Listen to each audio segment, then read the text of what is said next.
Fala galera do Vascão, derrota cachapante do Vasco, reviravolta com o Ramon Dias. Tava olhando ali em outra imprensa falando que pode ser que o Ramon Dias não seja demitido do Vasco, pode ser que ele continue. Vamos ver o que Lucas Pedrosa tem de informação.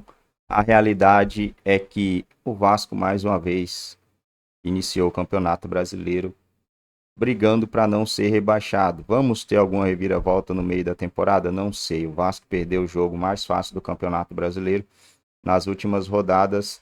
Não só perdeu, como sofreu uma sonora goleada, sendo motivo de chacota aí para muita gente. Situação complicada, torcedor. A imagem que ficou, né? A imagem de um torcedor do Vasco chorando após uma goleada de 4-1 dentro de casa. Cara, foi pro Criciúma, não foi para um Real Madrid, né? Esse que ficou mais pesado. Vamos ver aí o que Lucas Pedrosa tem a dizer. Vamos falar do campo e bola. O que aconteceu com o Vasco? Olha, Fernanda, eu utilizei essa palavra no meu Twitter, no meu Instagram, e eu vou utilizar novamente aqui porque é um desprezo. É um desprezo que esses jogadores tiveram com qualquer torcedor que foi a São Januário e com qualquer pessoa que parou um minuto do seu sábado, que é vascaíno, para assistir esse time jogando em campo. É um desprezo com a história do Vasco, é um desprezo com o salário altíssimo que esses jogadores ganham, em dia, inclusive, que é o privilégio de você representar uma camisa como o Vasco da Gama e nada contra o Criciúma, muito pelo contrário, tem que parabenizar o belíssimo jogo que os jogadores do Criciúma fizeram, mas é um absurdo um clube como o Vasco da Gama tomar de 4-0 dentro de São Januário, seja lá para qualquer equipe. Me lembrou muito aquela goleada para o Avaí de 5 em 2014, quando ali, e digo isso como torcedor, me senti no fundo do poço como um vascaíno. E mais uma vez, no último sábado, me senti no fundo do poço. Porque a postura, a falta de vontade, os erros cometidos e isso tudo, a gente tem que deixar claro aqui que também tem a culpa do Ramon Dias e do Emiliano Dias. É um absurdo o Vasco, com o investimento que tem, mais de 130 milhões de reais gastos desde o início do ano, passar sufoco contra a Nova Iguaçu e vexame contra o Nova Iguaçu, passar sufoco contra o Água Santa em um quase vexame e passar sufoco contra o Criciúma dentro de casa. Agora, falta de aviso da minha parte, para ser muito honesto, Fernanda, vocês vão lembrar aqui que não foi, porque eu sempre falei, eu não tenho medo do Grêmio, eu não tenho medo do Fluminense, eu tenho medo do Criciúma, que é um time que é, teoricamente, de menor expressão e que o time do Vasco diversas vezes apresenta uma falta de atenção enorme. Mas é claro, ninguém esperava que esse vexame, que essa vergonha, que se eu fosse atleta, eu teria vergonha de chegar em casa e olhar até para os meus familiares e falar assim, cara, o que eu fiz hoje dentro do meu trabalho? Eu sou um cara que ganho muito bem, que trabalhei para isso, que representa uma instituição enorme e fiz a vergonha que aconteceu em São Januário. A quantidade de pessoas que estavam lá chorando e desoladas dentro de São Januário, elas mostram como essa torcida não aguenta mais sofrer. E o que aconteceu em São Januário foi um completo absurdo. Aliás, mais um. Então, para ser muito honesto, eu acho que qualquer pessoa que representa o Vasco da Gama, não só dentro de campo, mas também fora, porque isso também é culpa da diretoria, isso também é culpa da 777, teria que ter vergonha, teria que dar um pronunciamento pedindo desculpas, porque o que vocês fizeram não tem absolutamente nada a ver com a história do Vasco da Gama. A gente fica sem saber explicar, né, Vini? E o Pedrosa, que é um grande especialista de Vasco, já vem logo explica, porque o Ramon fez um belo trabalho, todo mundo até comentou, pô, se o Ramon tivesse chegado antes, talvez o Vasco não ia estar nem ali brigando para não cair, né? E a gente ficou sem entender também, porque houve uma demora para mandar embora o Barbieri, lembra? O Barbieri foi... 12 rodadas. 12 rodadas. E a gente ficava, gente, vai ter uma parada, o Pedrosa trazia, vai ter uma parada, bom para trazer um outro treinador. E demorou, e valeu a temporada do Vasco. E aí o Ramon, que fazia um bom trabalho, aconteceu tudo o que aconteceu. E a gente olhar, parecia que era um Vasco desorganizado e displicente também, né? E a gente sabe que não é. A gente vê que quando o Vasco quer, é um poder ofensivo, ainda mais com a entrada do Payet. A gente nem sabia, né? Foi saber na hora do jogo que o Payet ia entrar, e o Payet é um jogador poderoso, enfim.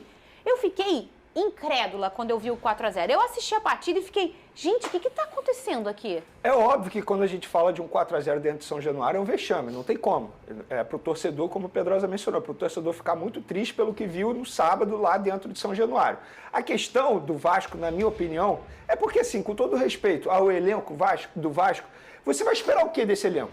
Vamos ser bem sinceros aqui. Qual é o jogador que é fora de série? É o Payet. Os demais estão apresentando aquilo que sempre apresentaram. Sim. O Adson, quando foi contratado, a gente mencionou isso.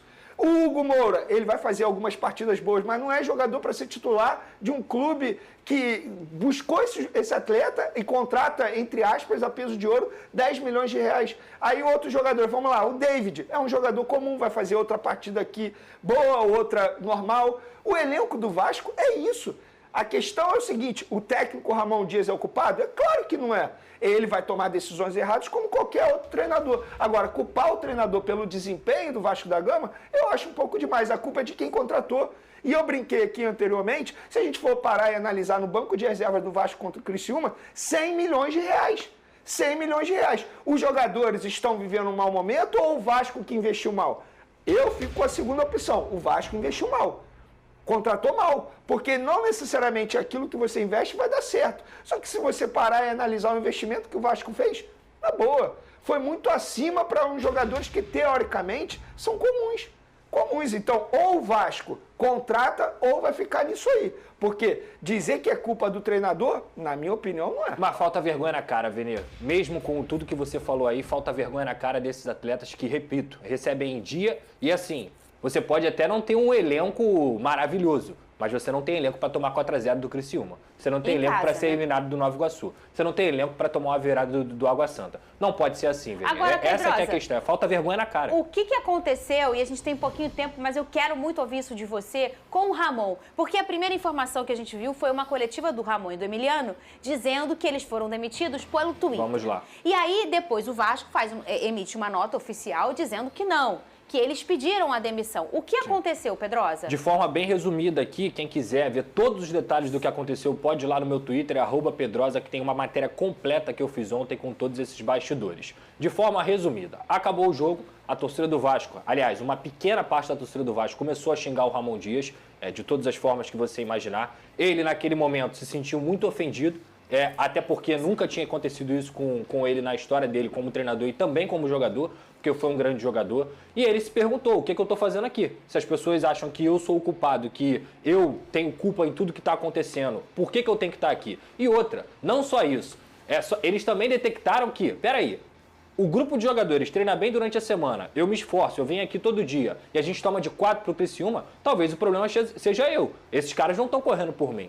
Então ele chega no vestiário e faz o comunicado ao Cláudio Rocha, que é o gerente de futebol do Vasco da Gama. O Lúcio Barbosa tenta contato com ele, o Lúcio não estava em São Januário, confesso que não sei exatamente o motivo, mas ele não estava em São Januário nesse momento, então eu só posso trazer isso depois.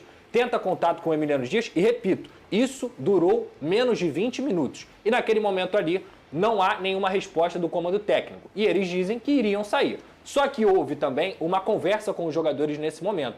E, no momento da conversa com os atletas choraram, os atletas não gostaram da demissão, não gostaram do pedido, achavam que aquilo ali não ia ajudar o Vasco da Gama em nada e pediram para eles ficarem. Eles resolveram entender o seguinte, a gente vai ficar. Só que quando eles tomaram a decisão de que iriam ficar, o tweet do Vasco da Gama já estava no ar. O que para mim é um completo amadorismo, é um absurdo que um clube de futebol demita o seu treinador sem ter nenhum papel assinado 20 minutos após a partida e fazendo o tweet para mim completamente precipitado. E é importante a gente lembrar aqui, não é o estagiário que faz o tweet. Quem dá a ordem para fazer o tweet é gente de cima. A partir do momento que o tweet foi postado, não foi, o estagiário demitiu. Não. O Vasco da Gama, depois do comunicado feito, e aí eu acho um amadorismo bizarro, vou dar um exemplo aqui, o Cudê no Internacional fez isso no início da temporada. Porque isso é coisa de futebol, Fernanda. O Luxemburgo cansou de fazer isso. Eu vou embora, do jeito que tá aí eu vou embora. E aí o clube posta um comunicado em 20 minutos, sem assinar papel, sem comunicar aos treinadores que ia demitir eles. Isso é coisa de futebol, você faz isso muitas vezes para motivar o seu elenco. Se vocês estão jogando assim, para que eu vou ficar aqui? Eu vou embora. E foi isso que aconteceu naquele momento. Então, depois dessa confusão toda, desse amadorismo gigante, de cabeça quente, isso aconteceu, eles fizeram um pronunciamento de que não mereciam receber isso pelo Twitter, e aí o Vasco da Gama entendeu que eles se demitiram. Já o Emiliano e o Ramon Dias entenderam que eles foram demitidos. Só que ontem, um pouco mais de cabeça fria, eles estavam pensando, estavam tentando entender, o Lúcio Barbosa entrou em contato com eles e hoje há uma reunião.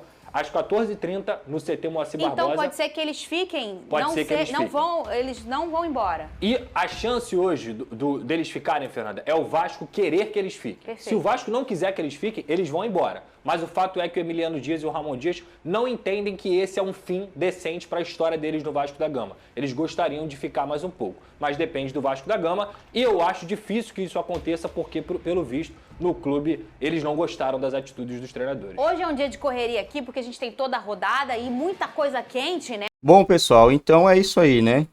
Então o que eu tinha visto não era papo furado. Realmente, para mim vai ficar. Para mim o Ramon Dias vai continuar no comando do Vasco. Não pode mandar um treinador nesse porte aí embora, né? Tem tudo para dar certo aí no Vasco. Então, e trocar de treinador, cara, nunca é uma opção legal em um campeonato brasileiro, tá? Nunca é.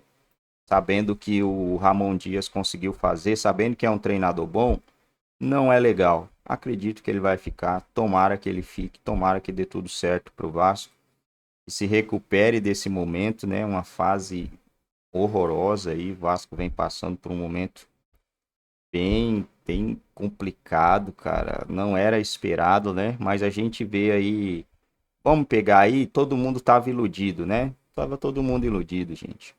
O Flamengo, não toma gol, arrebenta todo mundo. Aí, ó. Hoje é 10º, sei lá quanto no Campeonato Brasileiro. O Atlético Goianiense venceu 15 partidas seguidas. Uau! Campeonato Brasileiro, 4 jogos, nenhuma vitória, 3 derrotas e 1 empate.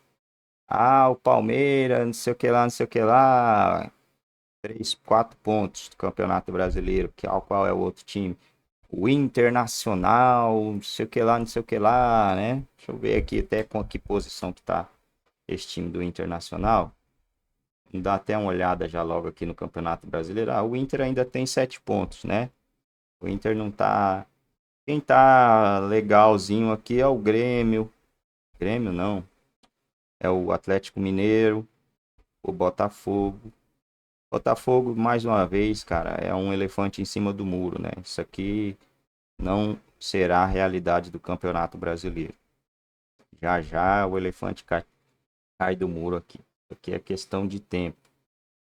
Vitória, Vitória, atual campeão da Série B, não perdia em casa há trocentos jogos, né?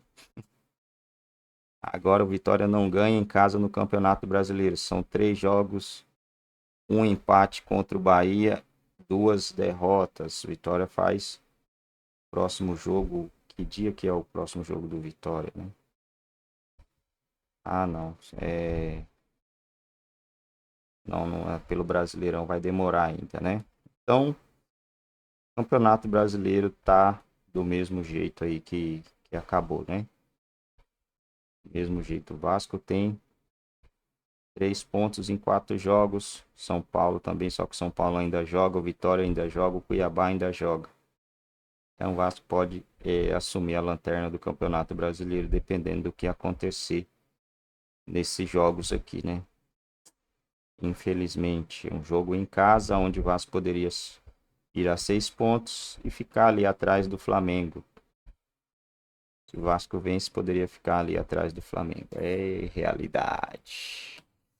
E Brasileirão, cara, futebol brasileiro é o futebol mais pobre que eu assisto.